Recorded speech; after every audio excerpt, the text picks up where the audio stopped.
Estamos de vuelta en Divox Radio en Frecuencia Memética. Y hoy día estamos con nuestra invitada de hoy, Adriana Bastías. Adriana, bienvenida.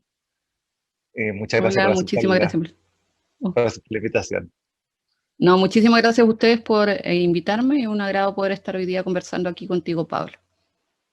Adriana, solo para presentarla, después vamos a ir conversando y la van a conocer más, es presidenta de la Red de Investigadoras de Chile, es doctora en ciencias, es académica además, y es candidata a constituyente por, corrígeme, el distrito 16. Distrito, Efectivamente. sí, de la región de O'Higgins. ¿Qué Así. hace que, Adriana, como primera pregunta, así para abrir la conversación, qué hace que una persona que está dedicada al mundo de la ciencia y el mundo de la academia decida ir en la constituyente? Bueno, contarles que es cierto que soy presidenta de la asociación desde el 2018 y en el 2016 la fundamos, entonces no estaba tan alejada de alguna forma de estar ahí participando, ¿cierto? Y abogando por más ciencia y tecnología desde cierta dirigencia, ¿cierto? Y antes había sido directora ejecutiva de Redes Chilenas de Investigación, que reúne a otras 14 redes. Entonces, para mí el tema de la ciencia y la investigación y de alguna forma de poner estos temas en público es importante. Después del estallido social empezaron a generarse asambleas por el conocimiento en Santiago, Valparaíso y en distintas zonas del país. Y ahí también empezamos a discutir cómo se hacía ciencia, cómo la ciencia también estaba dentro del sistema neoliberal, para qué y por qué producíamos y cómo se evaluaba esa producción. Y también empezamos a discutir y a conversar sobre la necesidad de que nosotros nos involucrásemos más en temas tan importantes y en especial en un tema tan histórico y relevante como es una nueva constitución. Entonces ahí comenzaron a surgir estas voces, de tal forma que hay varios científicos que están a lo largo de Chile postulándose.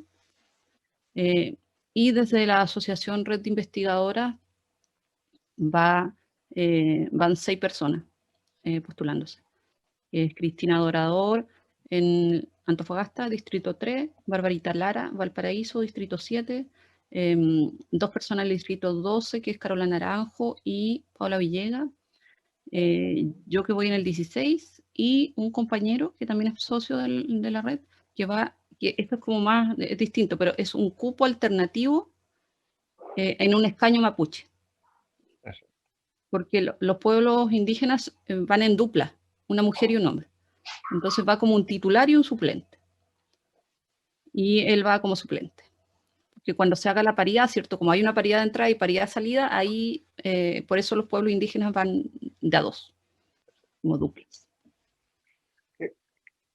Yo creo que para la sociedad en general, el mundo de la ciencia siempre fue un mundo como no tan vinculado a lo que uno veía regularmente. Y yo creo que tiene mucho que ver también con el pensamiento racional de ir generando ciertas como visiones un poco separadas de las cosas, separar para comprender. Pero en un momento como este, en el que nos vimos enfrentados, además del estallido social, nos vimos enfrentados a una pandemia, la ciencia empezaba a tomar públicamente, por así decirlo, un rol bastante más relevante, digamos. O sea, estamos en la conversación de si la vacuna X es la buena, si la otra vacuna es la buena, de lo que está sucediendo, empiezan a aparecer voces, digamos, como eh, mirando confabulaciones y etcétera, de todo un poco, pero la ciencia está en un lugar importante. Y en momentos como el que estamos viviendo, si lo miramos desde una perspectiva evolutiva cultural, eh, la voz de los expertos, la voz de la ciencia, la voz de la persona que ha corrido de alguna forma los bordes del conocimiento, es absolutamente relevante para lo que nos está tocando vivir. Ya no basta solamente el liderazgo como el liderazgo por personalidad, el liderazgo por fuerza, necesitamos liderazgo que tengan como conocimiento y llevar ese conocimiento a la gente. Porque cuando nos encontramos con los conspiranoicos o nos encontramos con los terraplanistas, decimos aquí tenemos un problema de cómo hemos llegado a formar a toda nuestra sociedad que toma decisiones, que participa, que elige, y ahí estamos en un tema, digamos, también de educación, de cómo se lleva todo este conocimiento, toda esta forma a la sociedad. Entonces, en ese sentido, ¿cuál es el rol que tú ves que juega y que puede jugar la ciencia en estos momentos? Yo creo que efectivamente el rol que podemos tener en esta nueva constitución es vital. O sea, de repente uno pudiese pensar, ¿cierto?, ya, en la democratización del conocimiento y cómo el conocimiento, a fin de cuentas, va a estar en cada parte de la constitución. Aunque nosotros no lo veamos, aunque la gente no lo vea, la generación de conocimiento, el que cada artículo se escriba, es porque hay conocimiento atrás. Conocimiento que puede haber sido efectivamente generado desde la academia o también conocimiento que se ha generado por generaciones, ¿cierto?, en forma cultural dentro de nuestro país. Pero ahí hay conocimiento. Sin duda yo no hubiese pensado hace 2 años atrás que la técnica de PCR que yo normalmente hago en los laboratorios esté en boca de todos y de todas las personas. Y de que mis papás, que nunca se han metido a un laboratorio, hablen de los PCR. Por lo tanto, tú vas viendo un cambio ahí, un cambio en la comunicación, en la percepción, en cómo se ve la ciencia. Yo creo que la pandemia nos dio, además de, obviamente, todas estas condiciones sanitarias complicadas, nos da un barniz de ciencia. Hablamos más de ciencia, hablamos de virus, hablamos de vacunas, hablamos de PCR. Que normalmente la agenda de los diarios y la televisión hubiesen estado ocupados con otras situaciones y hubieran conversado de otros aspectos, pero no aquí, digamos, lateralmente se está hablando siempre de ciencia. Sí, y de alguna forma como estamos enfrentando también una crisis de la democracia representativa, ¿ya? Que hemos visto cómo funciona en general, digamos, esto de delegar el poder a alguien y que termina decidiendo por infinitas cosas de las que muchas no tienen idea sobre lo que está decidiendo y operan sus propios paradigmas, sus propias creencias, y que muchas veces tenemos elegidas personas que no creen en la ciencia y aparecen unas declaraciones brutales, digamos, como entonces estamos también entrando en una era en la que la opinión del conocimiento, por lo menos hasta dónde ha llegado el conocimiento, y buscando nuevas formas de conocimiento, y lo quiero conectar con lo de los liderazgos femeninos, ¿ya? Hasta dónde ha llegado el conocimiento, de alguna forma, nos da una perspectiva y nos da un piso social en el que hace que el científico, por ponerlo así, sea un actor importante de la sociedad y no sea simplemente alguien que está en un laboratorio haciendo experimentos que a lo mejor uno va a tener alguna experiencia en el colegio, en alguna cosa, que va a hacer toda la vinculación que va a tener algo por el estilo, porque cuando se toma el remedio no tiene idea de todo lo que hay detrás, digamos, Claro. toda esa red de conversaciones que sostiene ese espacio. Y ahí yo veo como relevante además, porque no por nada eres presidente de una red de liderazgo en ciencia, digamos, y nuestra conversación es liderazgo femenino, es la ciencia, digamos, ¿cuál es el aporte ahí de lo femenino además a esta concepción que ya es como una segunda deriva adicional de alguna forma, dentro del contexto social? Sí, efectivamente, bueno, podemos decir, ¿cierto?, que los liderazgos femeninos han llevado mejor la pandemia a nivel mundial. Si tú empiezas a ver los gobiernos, no sé, como el de Alemania, Nueva Zelanda, tú ves que hay un manejo diferente de la crisis, un manejo diferente que ha permitido efectivamente controlarla mejor que acá en Chile, por ejemplo. Tienes a Angela Merkel, que es una física, ella es física, y está liderando, o lideró por mucho tiempo, ¿cierto?, un gobierno y una coalición. Entonces, efectivamente, desde el liderazgo femenino asociado a la ciencia, creemos que podemos aportar a distintas áreas. De alguna forma, el liderazgo femenino en ciencia ha sido invisibilizado, ha sido complicado. Tú ves que efectivamente en Chile existen brechas que son horizontales y verticales. Horizontales, ¿cierto?, con el tipo de carreras que tienden a elegir las mujeres, que tiene un estereotipo, que lo podemos conversar, ¿cierto?, de los 6 años se empiezan a marcar, de tal forma que incluso quienes somos madres y padres, también establecemos ciertos estereotipos sobre nuestras hijas e hijos, que determina finalmente que, por ejemplo, hay estudios en padres chilenos que, aunque sus hijas e hijos tengan las mismas notas, ellos esperan más que hijos que tengan buenas notas estudien ingeniería o el área de la ciencia, mientras que estudian aproximadamente el 25% espera de lo mismo de sus hijas, a pesar de que tienen las mismas notas que sus hijos. Entonces, uno va marcando, la sociedad te va marcando, el mundo donde estás viviendo, y eso determina las elecciones futuras y lo que vas haciendo. Y por otro lado, ¿cierto? Hay una brecha vertical que dice que en Chile ingresan más mujeres a la universidad, se titulan más, pero a medida que van avanzando en su carrera académica van desapareciendo, como goteras. O sea, ahí le dicen como la teoría de la gotera, entonces van desapareciendo. Tú, no sé, miras las estadísticas, dice un 44% de quienes hacen un doctorado son mujeres. Pero si tú ves las estadísticas de las universidades, solo el 31% de los docentes que tienen el grado de doctor son mujeres. Entonces ahí tienes un porcentaje que desaparece, que se dedicó a otra cosa. ¿Y por qué hablo de la academia y de las universidades? Porque Chile, principalmente quienes hacemos doctorado, estamos insertos en la universidad. Esa es la realidad. Hay muy pocos que se insertan en la industria. Tiene que ver también, claro, con una mirada cortoplacista, ¿cierto?, de cuántos se obtienen y cuán rápido se obtienen los resultados. Pero son aspectos que están. Hay brechas horizontales y verticales que determinan finalmente que un 3% de, por ejemplo, de las rectoras en Chile sean mujeres. Solamente hay una rectora, que es Natacha Pino, que es, de hecho, socia de la red de investigadoras, que está en la Universidad de Aysén y que fue elegida por sus pares, por sus otros compañeros.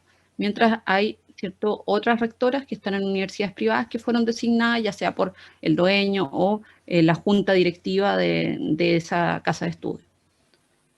Así que es interesante porque este año hay 2 mujeres que se postulan a cargos dentro de la Universidad Austral y en la Universidad de Concepción. Vamos a ver qué pasa. Hay dos cosas que tú estás diciendo, digamos, en la generalidad, digamos, que me parece como bien representativas del momento que estamos viviendo. Por un lado, que no tiene que ver con lo femenino, pero que tiene que ver con el rol de la investigación en la sociedad, de alguna forma. Como tú dices, la mayoría de los que tenemos doctorado terminamos en la academia. ¿Ya? ¿Ya? Y ahí hay una pérdida de valor gigantesco, digamos, al como tener esa preconcepción de que la investigación solamente sirve para la academia y queda estancada en ese lugar y por lo tanto esa es la carrera que hay que seguir y ahí está, digamos, ¿no? Y nos andamos desde la empresa buscando a los doctores para poder contratar, para poder mejorar el valor que estamos agregando a la sociedad. Entonces ahí hay un quiebre más o menos importante. Y el Estado tampoco, ¿ah? Bueno, Tampoco nos peor. insertamos en, no sé. Sí, claro, peor todavía. Porque tanto uno como otro, podríamos decir el Estado no, pero el gobierno de turno de alguna forma, Sí. tienen esa visión de corto plazo, de que el resultado tiene que estar hoy día y como aversión al riesgo, aversión al fracaso, y aquí como nos estamos metiendo, cuando nos metemos a explorar zonas no exploradas, probablemente a lo mejor no lleguemos a donde pensábamos que íbamos a llegar, digamos. Entonces es parte de la ciencia ese recorrido. Y ahí hay pérdida de valor. Y por otro lado, cuando sucede este sesgo hacia los hombres, sobre todo, digamos, y en todo ámbito de acción, digamos, no solamente como en la ciencia, también hay pérdida de valor. Entonces hay una preconcepción de la efectividad, de la conexión de lo masculino con el logro y del resultado, y etcétera, que dice, como, eso ya está, pero ya se votó hace mucho tiempo, también por la ciencia, digamos, de que esta cosa no funciona de esa forma, digamos. Entonces, ¿dónde está, cómo se instala esta conversación de lo femenino, ¿ya? Del liderazgo con visión femenina? Porque si lo ponemos como una conversación de hombres-mujeres, terminamos acentuando el fenómeno, digamos, vamos a terminar generando, digamos, temas que van a terminar como fortaleciendo los bloques. Pero decimos, aquí hay pérdida de valor. Hay pérdida de valor por falta de diversidad. Hay pérdida de valor por no incluir otras miradas, otra forma de representar el mundo. Por no entender que el corto plazo y la maximización de las utilidades de los accionistas no es el único recorrido que se puede hacer para generar valor, incluso económico, digamos, porque aquí hay pérdida de valor económico. ¿Ya? Se ve que las mujeres en directorio participan y generan sociedades y empresas más resilientes, con mayores capacidades adaptativas. Entonces, estamos equivocados en eso. Y eso es lo terrible. Estamos con un paradigma obsoleto de fondo. Entonces, ¿cómo se lleva? ¿Cuál es qué se está haciendo ahí para poder llevar esta mirada? Bueno, efectivamente, Pablo, yo creo que estamos con una mirada obsoleta. Lamentablemente la pandemia ha determinado que las mujeres se inserten o que retrocedan en la inserción de incluso más ahora. Entonces, eso es bien complejo. Estás con una triple jornada de trabajo actualmente. No separas, ¿cierto?, lo que está pasando en tu casa de de tu trabajo. Entonces tienes a los niños mientras haciendo clases, la mayoría de las personas, ¿cierto?, tienen a los niños haciendo las clases a medida, en el paralelo a que tú estás trabajando. Y eso sin duda es complicado. Y este paradigma, ¿cierto?, de lo masculino en ciencia, lo masculino en política, ha determinado que estemos como estamos. O sea, efectivamente pudiésemos pensar, ¿cierto?, cuando pensamos en cambios que se tienen que ver desde la percepción de cómo percibimos el mundo o de qué es lo que debiese estar o no en una nueva constitución, también lo femenino cumple un rol de traer algo nuevo, de ser algo distinto, de ser una apuesta diferente. Estamos acostumbradas todas las personas estamos acostumbradas a votar por hombres. Entonces aquí es probable, ¿cierto?, que tras la elección también salgan o que voten más por hombres. Pero la diferencia va a ser que este proceso es paritario de todas formas. Es un cambio de percepción, Pablo, que tiene que ver con que muchas veces, aunque sea políticamente incorrecto, ¿cierto? Ya es políticamente incorrecto hablar en contra del liderazgo femenino, en contra de cómo las mujeres ejercen distintos roles en la sociedad. Sin embargo, hay un gran porcentaje de la población que lo sigue pensando. Puede ser que no lo diga, pero no quiere decir que no lo sientan, porque han sido criados de esa forma bajo un sistema donde hay ciertos roles, ¿cierto?, que han cumplido desde que son pequeños. Entonces, sin duda hay generaciones distintas, pero hay una generación adulta que creció así y que sigue pensando así. Entonces, es muy difícil romper eso. ¿Cómo llegar a ello? Tiene que ver con reeducación, con cómo ir rompiendo ciertos esquemas mentales, que ya están, porque claro, de repente en la gente más joven, la generación más joven, esto ya no es tema, de repente es como que, pero sí en la gente ya adulta sigue siendo conversaciones que se van dando, en especial tú los puedes ir buscando en mujeres, las mujeres siempre te los cuando tú conversas con ellas, de alguna forma te lo van a ir diciendo, que aún a pesar de que la gente lo diga y todo, lo siguen sufriendo, ¿ya? En la casa, con las cosas que hay que hacer, con quién está preocupada de cuidar, quién está preocupada de limpiar, quién está preocupada de trabajar adicionalmente. Son aspectos que todavía no se cambian en Chile. Y no El se hombre cambian que en el mundo. ayuda en la casa.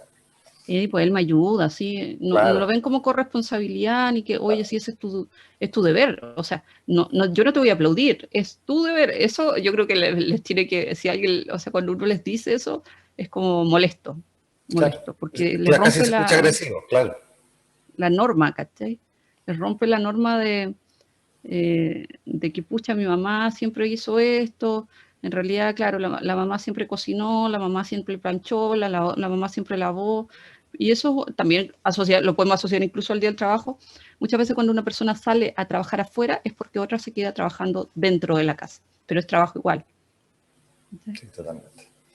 Y ahí vamos a ir a una pausa, pero ahí hay algo que me gustaría que lo tomáramos en el segundo bloque. De alguna forma podemos apelar al cambio individual y esperar que las personas se den cuenta, que tomen conciencia y empiecen a establecer un nuevo tipo de relación. Y en eso las nuevas generaciones, y en eso la ciencia ha tenido mucho que ver, porque la tecnología que hay, o sea, la ciencia que hay detrás de la tecnología ha permitido nuevas concepciones del habitar el mundo. Pero también no va a suceder de a uno. Se necesitan cambios más estructurales. ¿Ya? Se necesita como, y en esto estamos como, si vemos cuál es la máquina de hacer individuos para la sociedad, está en la educación. Y desde ahí, el que tiene que ser el niño, el que llega, o la niña, la que llega a la casa a decir como, no, pero esto no me está cuadrando lo que sucede aquí, porque lo vi en el colegio y vi que sirve, vi que funciona, y vi que tiene resultados, y yo hago lo mismo que mis compañeros, yo hago lo mismo. Entonces, y eso es un cambio social que tiene que ver con estructura, que no solamente se deja a la conciencia de la persona que se dé cuenta. Entonces hay un desafío importante, digamos, de llevar eso a lo que nos toca ahora como sociedad. Vamos a ir a una pausa musical y volvemos en Frecuencia Memética junto a Adriana Bastidas, nuestra invitada de hoy. No te quedes fuera. Conversaciones sobre señales, tendencias y futuro. Cada lunes y miércoles a las 11 horas. con Bárbara Ferrer. Somos divoxradio.com.